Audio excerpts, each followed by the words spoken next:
a Dredfunn original production. Please sit back and enjoy.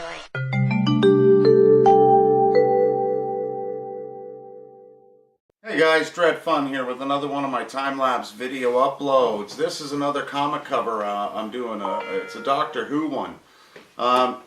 Again, I decided right off the hop I was going to do this in pencil, and then once I was laying it out, you know what, I'm going to ink it. Here you can see I've just got my basic outline of a Cyberman, and I am filling everything out kind of freehand style. Again, got a rough go of where I'm following, and when I do my pencils in this style, it's a lot different than when what I'm going to do it in, like render it in realistic or realism or whatever.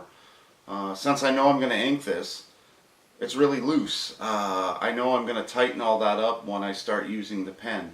So a lot of the measuring and a lot of the finite, messy stuff that I have to do that takes forever and makes it even worse when I'm filming, I don't have to worry, or I didn't have to worry about when doing this ink.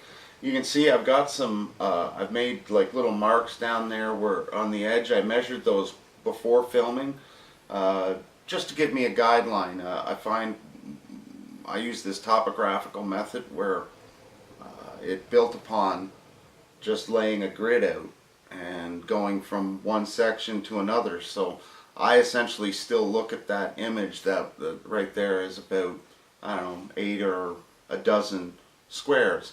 Right now I'm only focusing on the hand and the wrist. We're moving on to the arm. Since this is a metallic surface, what really pays off is all those years I tried when I was younger copying artists who did Iron Man, because there's a plethora of shiny surfaces and how you can render that in a black and white sort of hatching style. Again, this is all the niggle work, the niggly work, where I sort of just back and forth, laying it out. Again, you'll see the circle, it's not perfect by any means, and even when I go ahead and ink it, the circle on the chest there, it's not going to be a perfect circle, or the band. What? I got distracted again. So, yeah, again, I remember while going through this, I was frustrated with the paper because it isn't like paper that I normally use. And then I decided, you know what, to heck with it. It had the original image that I was using, had a really good background, so I just went with it.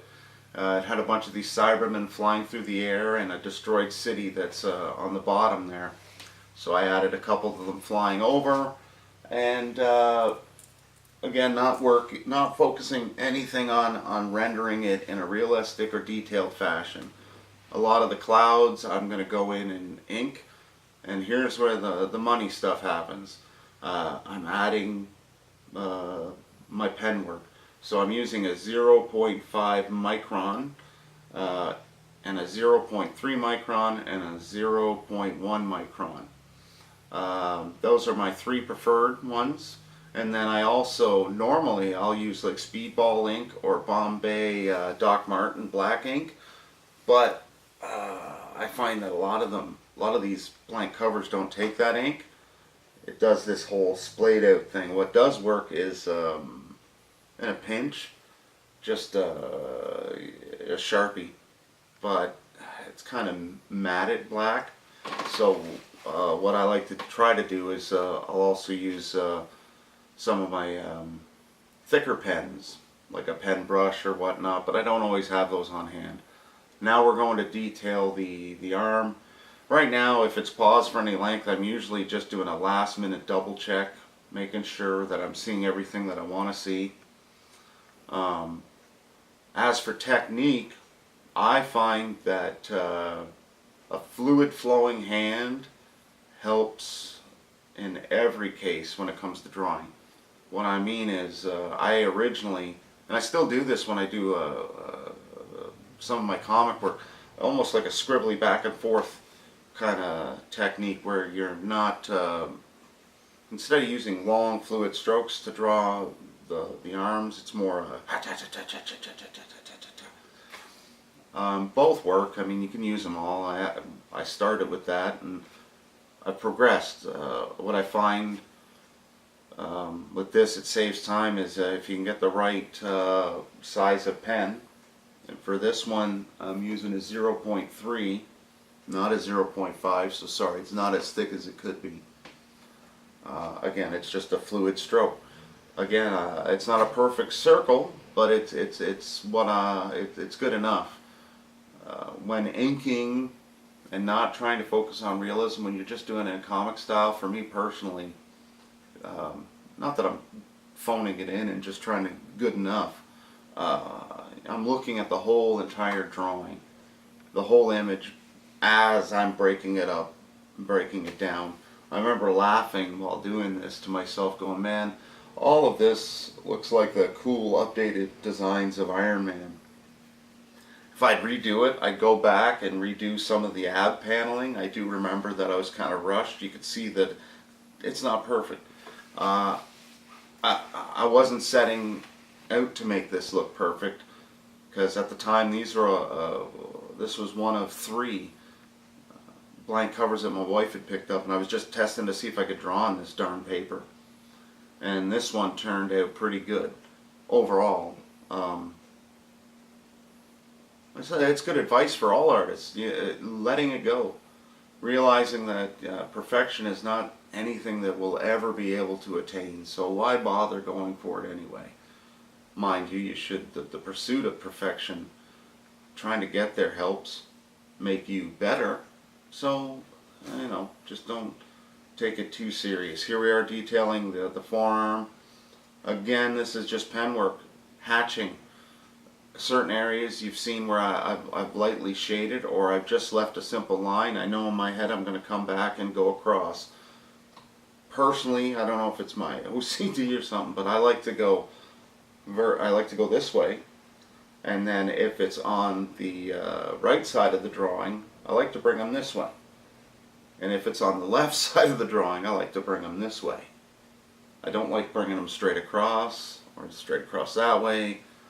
It's just something I like to do. Heavily inspired by Jim Lee. Jim Lee's hatch work is, it's a chaotic, genius mess. The way that he can control his line work is incredible, and I imagine it's from years and years and years, on top of the years and years and years that I've done, that gets him to where he's gotten, and then some. So we're just finishing up the details in the background. I'm not going to be adding any gray tones for this. Like I said, I will bring in, I believe it is a Sharpie. Yeah, I think so. So little areas around the rib cage and the face, you can see I've got little X marks. X marks the spot. Means I'm going to add the blacks. So yeah, just final details. I don't know, I don't remember if I erase it before I add the blacks. We'll see. It'll be a surprise for both of us, or all of us. I hope there's more than just one other person watching. But yeah, side note, this one already sold. Yeah, I do erase it. Surprise. I find that Sharpies don't like to be erased over. Some of it gets taken up, and it sort of makes it even more matted. Matte black is great to use.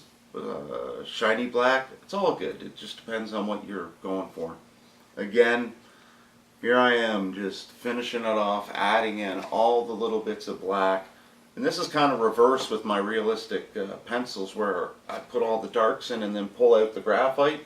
This is reverse, where I'm leaving the darkest part and adding it in, and it's magic. You can see the Cyberman is coming to life. All the darks are just coming together. It can be a little daunting sometimes, and for those that haven't ever done that gridded progression, it can't, but it's something that I've built upon for many, many decades. So yeah, just wrapping it up. I signed this pretty boy up and packaged it up, took it to a bunch of shows, and or actually no, took it to one show. Sold it at the first show. Yeah, and since then it's something that I do and offer. More or less, it's for really die-hard fans if they want to get a real, authentic piece of my work. But anyways, hope you guys like this video. Don't forget to subscribe and hit the notification. Dredfunn out. This has been a Dredfunn.com production. Thanks for watching.